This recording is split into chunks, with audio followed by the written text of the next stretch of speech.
Cubs 500.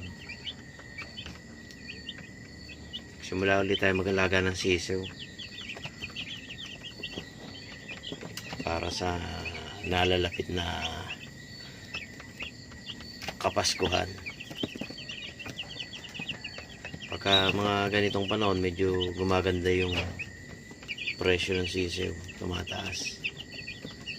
Kasi itong mga nakaraang buwan, October, November, pakababa ng manok, baba ang presyo. Nagpahinga tayo, hindi naman tumigil, pahinga lang, pag-aalaga. So ayan, ito ay kinuha natin ng November 25. So November 30 ngayon, 5 araw na. Okay naman. Yung malamig ngayon sa lugar natin, ito sa Alaminos, Laguna. Lagi nag-uulan.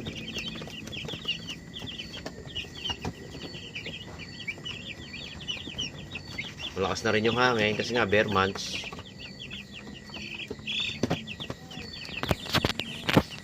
So ginawa natin ng paraan tong ating brooder para hindi sila malamigan.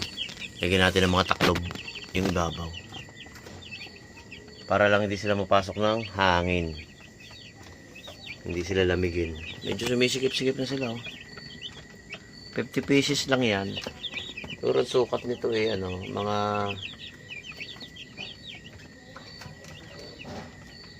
3 feet by 5 feet itong brooder na to. Kasya naman yung 50 pieces siguro hanggang 1 linggo. Pero pagdating ng 1 linggo, wala na, papalitin na.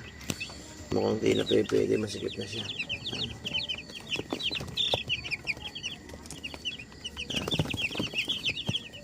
Ramdam natin yung init. So 5 days na sila ngayon. Tingnan nga natin ang kanilang mga timbang kung kamusta naman.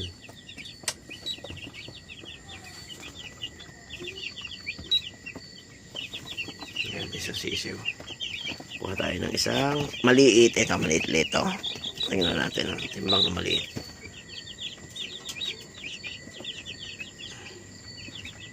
One 33. Maliit ito.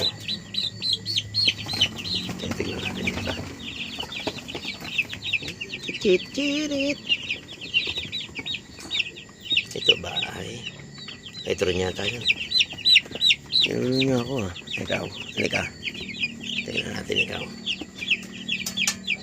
150, 149.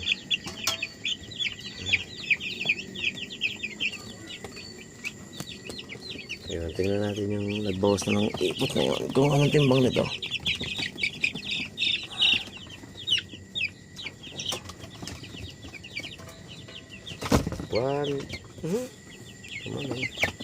Tumalon.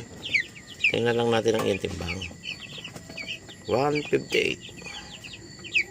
So yun, 5 days sila. Yun yung timbang. 50 pieces yan. 54 pala. May 4 na tawad. Kulong na kulong yung ating brooder ngayon. Kasi sobrang lamig sa labas eh. Pagka mga ganyan pa silang kaliliit, ang kailangan talaga nila brooder na maayos. Malayo sila lahat sa ilaw, oh. Tatago sila.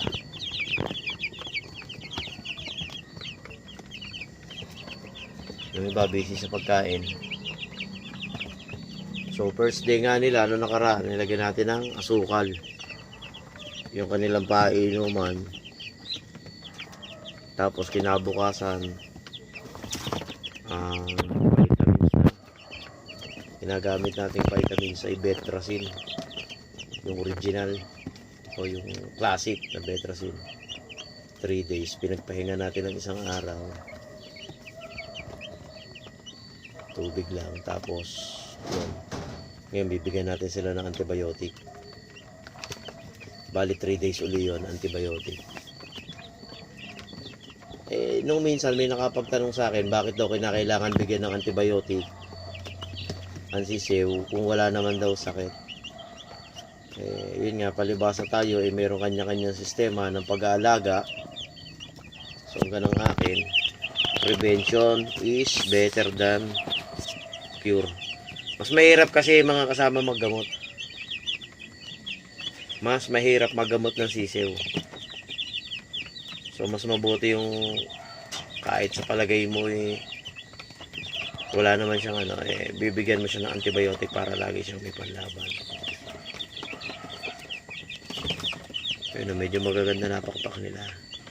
Palibasa nga 5 days na. Meron din iba na mga magaganda sukat. So, para wala namang namatay sa atin. Ibig sabihin maganda yung ng brooding natin.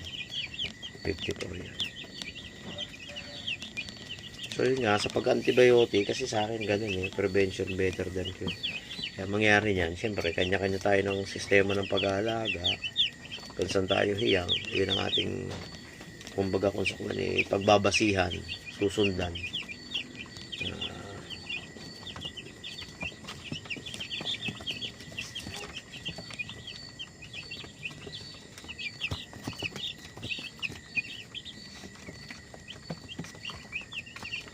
Ano pa? Ayun. Integra 1. So, hintayin natin hanggang mga 14 days. So, switch na natin siya sa Integra 2. So, bago naman tayo ng Integra 2, dadaan din sila sa transition period. So, yung may process kasi, hindi pwedeng basta-basta mo papalitan kasi baka mamaya hindi nila kayo magtabakin sila. So, kailangan padadaan mo sa transition. Yung unang kain ng Integra 2, nakalahok lang siya sa Integra 1 at least siguro mga 75% yung Integra 1, tapos Integra 2 25%. Tapos yung susunod na 50-50 ganyan. Tapos 75-25 uli. 75 na yung Integra 2, 25 yung Integra 1. Hanggang sa purong Integra 2 na. Usually nga nakikita ko sa mga group, nagkakatanungan. Maganda rin naman yung mga tanong. Ilan daw nga gaano nga bagang karami ang nakakain ng halimbawa 100 sisiw, 50 sisiw hanggang sa mag-transition. Sa tuos ko, sa alaga ko sa 50, yun nga 25 kilos kasi yung ginagamit ko. Good for 14 days. So parang tigkakalahating kilo sila. Kulang-kulang kalahating kilo kasi meron tayong pasobra na ilan. Ganun ang tuos ko, parang ganun. Hindi parang ganun pala talaga. Umipit yung paa. So, yung isang sisiw kumakain ng half kilo na Integra 1 bago mag-transfer sa Integra 2. So, yun ang kain nila hanggang sa 14 days.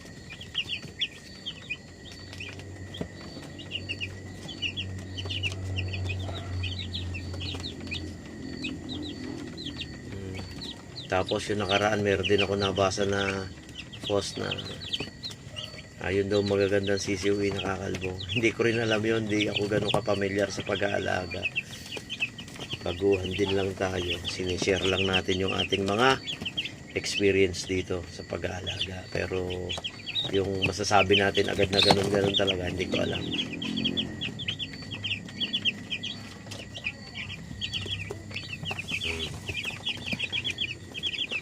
Yan yung ating 5 days old